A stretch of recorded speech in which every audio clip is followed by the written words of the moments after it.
Hi guys, I hope you're doing fine. Today I would like to share how I went from being insecure in my life after childhood trauma to feeling good enough with everything and everyone. And that's a big and important part of our journey because I know that a lot of you don't feel good enough. And when you're in social situations, you feel like you're not good enough. When you're at work, you feel like you're not good enough. When you're in romantic relationships, you feel like you're not good enough. And so I want to explain my journey and how I've been able to transform in such a way that now I don't have these insecurities anymore. I feel whole and good enough, deeply, sincerely. So when we live very traumatic experiences, we tend to feel this feeling of I am not good enough. I am not good enough. And then it becomes a narrative in our mind, and we live our life in this reality, and it becomes so deeply ingrained in us that we believe that it's actually real. And so when I was younger, I was feeling like I was so much not good enough. It was insane. Whatever I would do, whoever I would talk to, I would feel this way all the time. And so it has been a long journey of reuniting with myself to discover that actually I was good enough. And the truth is that you're good enough. Even though you've been through these difficult experiences, nothing, literally nothing, shows that you're not good enough. It's just your mind interpreting what happened to you. And so all my life I wondered, but what can I do to feel good enough finally? What can I implement? What can I change about myself? And the truth is that the longer you're trying to change yourself, in a sense that you're not accepting yourself and you want to be better, you want to be more, you will always feel not good enough. Because trying to be a better person, trying to have more of this and more of that is actually the feeling of not being good enough. It's actually the problem. And so if you stop trying to become and you really face yourself as you are and you learn to accept this is when you're going to feel good enough. And what I discovered is that all my attempts to feel good enough were always leading to a wall because in the end, I would always try to be different than who I was. And so if you're always trying to become more and to improve, then you're not in self-acceptance. You're in disowning yourself. You're in the false trap that there's something about you that is not okay. And that's what the whole healing is about. Is to learn that you're completely fine as you are. And I can assure you after all these years of healing that what you truly want is to love yourself, is not to become someone else.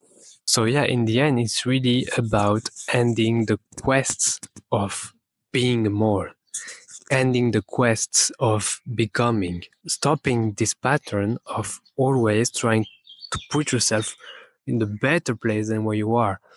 Because the truth is that the healing happens not when you try to step over your issues and become a better person, but when you're embracing who you are right now. So it's a completely different approach.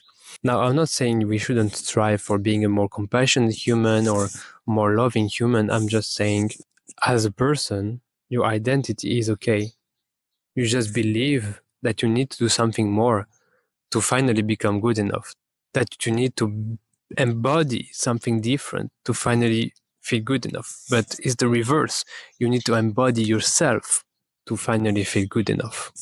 And that's what I realized in my life. And when I started doing this and taking this approach, everything will shift and I will finally become one with myself. That was a very powerful shift in my life. And so I would say that there are a few principles that we need to have in mind in order to feel good enough. The first one is to learn how to process the pain that you feel.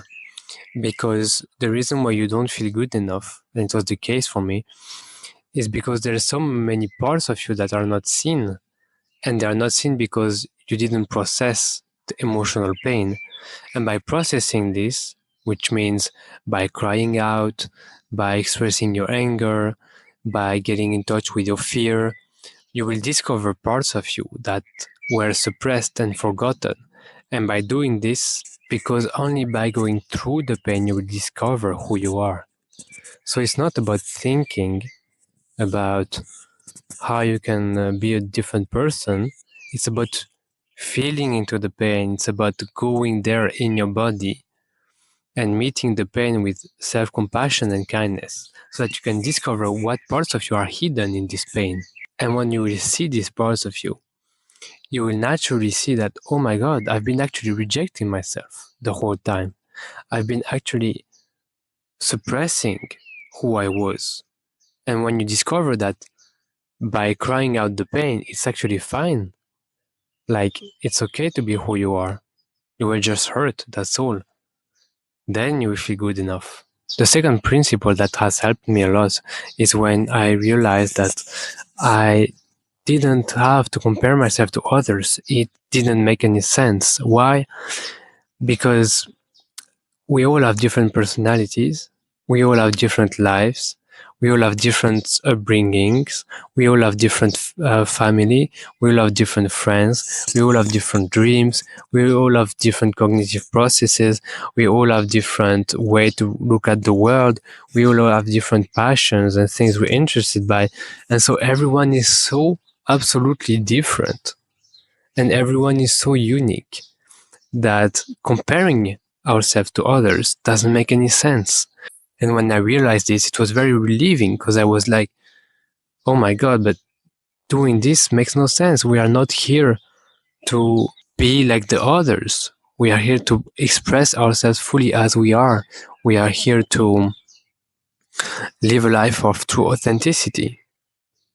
Because truly, it's a never-ending quest. It's like being the fly hitting on the window all the time. You're trying to be like others. You're trying, but you can't. Why? Because it's not possible. Because you cannot be like others. It doesn't matter. Your life is unique as it is. And so I think that coming to this place of realization that your life is as it is, it's your path, it's your unique path. And so it doesn't matter how different you are from other people, because it's not about that. It's about your life and what you can do about it. So really going deep into this and realizing that everyone is comparing themselves to other people as if they are better than us, but they are not.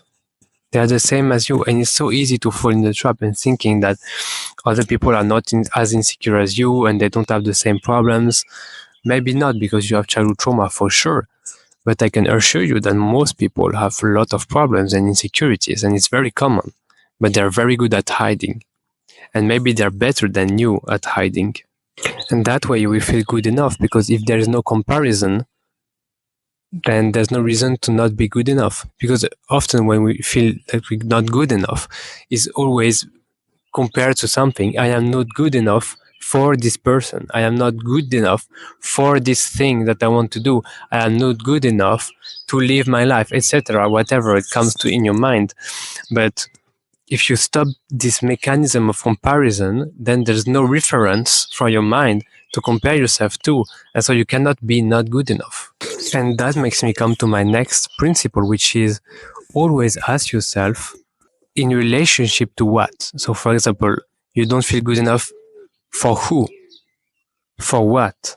So that's something I learned with my therapist, who was a Gestalt therapist, and she always put myself into my environment. So it's a type of therapy where you're not focused on you only, but you also focus on your environment. And so it's you're always feeling good enough in relationship to your environment, in relationship to some situations, in relationship to some people.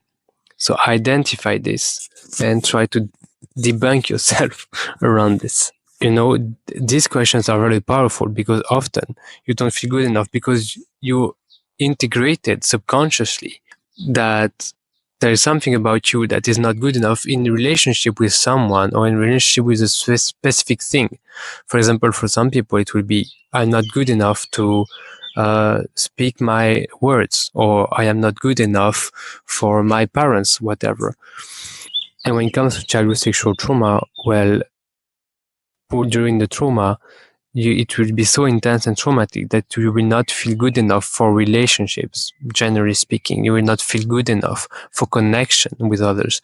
You will not feel good enough for expressing your boundaries and sharing your truth. You will not feel good enough to be part of society because you felt excluded. And so try to find, in relationship to what do you feel like this, and then try to dig into this and try to deconstruct the reality around this.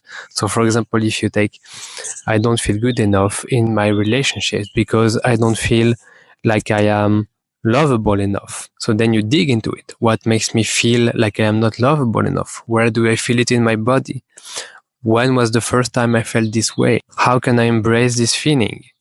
Is there a part of me that feels not lovable that I can send compassion to? Asking all of these types of questions can really help you dig into the issue.